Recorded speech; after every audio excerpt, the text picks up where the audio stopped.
پانچ لائن کے معزز دوستو، السلام علیکم۔ مودی کو الٹا لٹکاؤ، اقوام متحدہ سمیت عالمی اداروں کا فیصلہ۔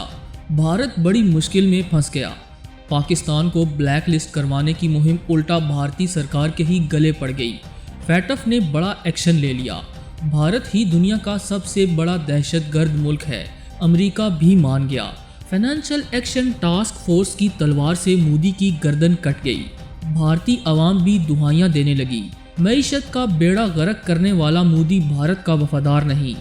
بھارت کمزور دفاع اور گرتی معیشت کے باعث طاقتور ممالک کی لسٹ سے باہر ہو گیا۔ آنے والے دنوں میں بھارت پر مزید کیسی مصیبتیں ٹوٹ سکتی ہیں اور اس موقع پر پاکستانی قیادت کو کیا کرنا چاہیے، آج ہم آپ کو انہی سوالوں کے جواب دینے کی کوشش کریں گے۔ تاہم نئے شامل ہونے والے دوستوں سے التماس ہے کہ پانچ لائن کو سبسکرائب کر کے بیل نوٹیفیکیشن بھی آن کر لیں تاکہ آپ تک خطے کی اہم اور تازہ صورتحال بر وقت پہنچ سکے۔ تو آئیے چلتے ہیں موضوع کے اصل حصے کی جانب۔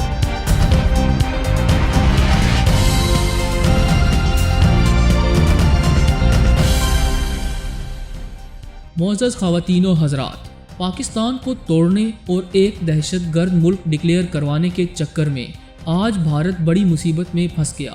امریکہ کے کہنے پر بھارت نے چین سے پنگا لیا تو اس کی معیشت ڈوب گئی۔ پاکستان سے LOC پر جھڑپوں اور اندرون ملک اقلیتوں سے ناروا سلوک نے بھارت کو ہی ایک دہشت گرد ملک کہلوانے پر عالمی اداروں کو مجبور کیا، اور اب فیٹف کی تلوار نے بھارتی سرکار کے 14 طبق روشن کر دیے ہیں۔ ہندوتوا نظریے کے حامل مودی کے بھارت نے مسلم مخالف پروپیگنڈوں میں کوئی کسر نہیں چھوڑی، جبکہ پاکستان کو سفارتی محاذ پر شکست دینے کی غرض سے مودی اور اس کے حواریوں نے عالمی اداروں کو ساتھ ملانے کی بھرپور کوشش کی، مگر دشمن اپنے مقصد میں کامیاب نہ ہو سکا۔ خبر یہ ہے کہ پاکستان کو FATF سے بلیک لسٹ کروانے کے چکر میں بھارت کو لینے کے دینے پڑ گئے، اور عالمی ادارے مودی کے خلاف بڑا ایکشن لینے کو تیار ہیں، یعنی مودی کو الٹا لٹکائے جانے کی تیاریاں عروج پر ہیں۔ ناظرین گرامی، فیٹف کے حوالے سے پاکستانیوں کے لیے ایک خوش آئند خبر یہ ہے کہ پاکستان آئندہ سال کی پہلی شش ماہی میں گرے لسٹ سے نکل جائے گا۔ عالمی ذرائع کے مطابق پاکستان گرے لسٹ سے نکل کر وائٹ لسٹ میں آ جائے گا۔ پاکستان وائٹ لسٹ میں آنے کے بعد FATF کا رکن بننے کا اہل بھی ہو سکتا ہے۔ ذرائع نے دعویٰ کیا ہے کہ بھارت کی پاکستان کو بلیک لسٹ کروانے کی کوششیں اس کے ہی گلے پڑ گئی ہیں۔ اب پاکستان نہیں، بھارت کے بلیک لسٹ میں جانے کے امکان بڑھ گئے ہیں۔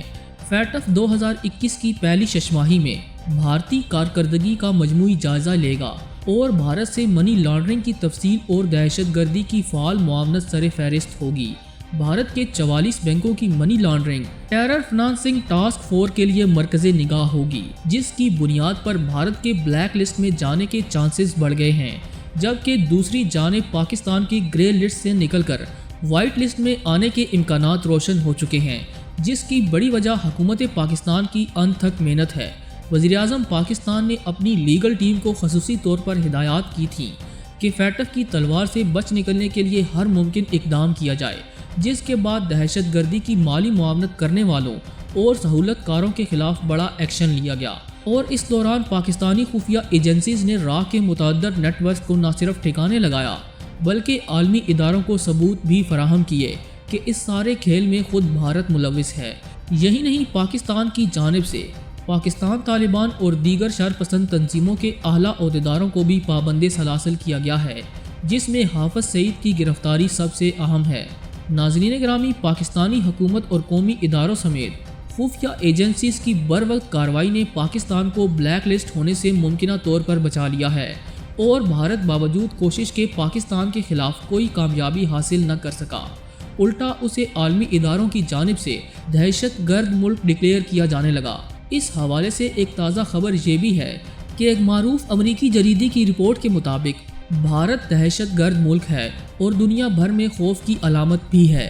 فارن پالیسی میگزین نامی امریکی جریدے نے تو کہا ہے کہ دہشت گردی میں بھارت سر فہرست ہے، لیکن اس کی دہشت گردی کی تاریخ دنیا سے اوجھل ہے۔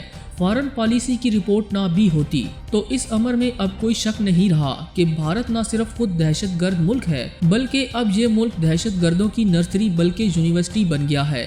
جس ملک کا سربراہ خود قتل کے سنگین الزامات میں ماخوذ ہو، وہ اپنے ملک کو دہشت گرد ہی بنائے گا۔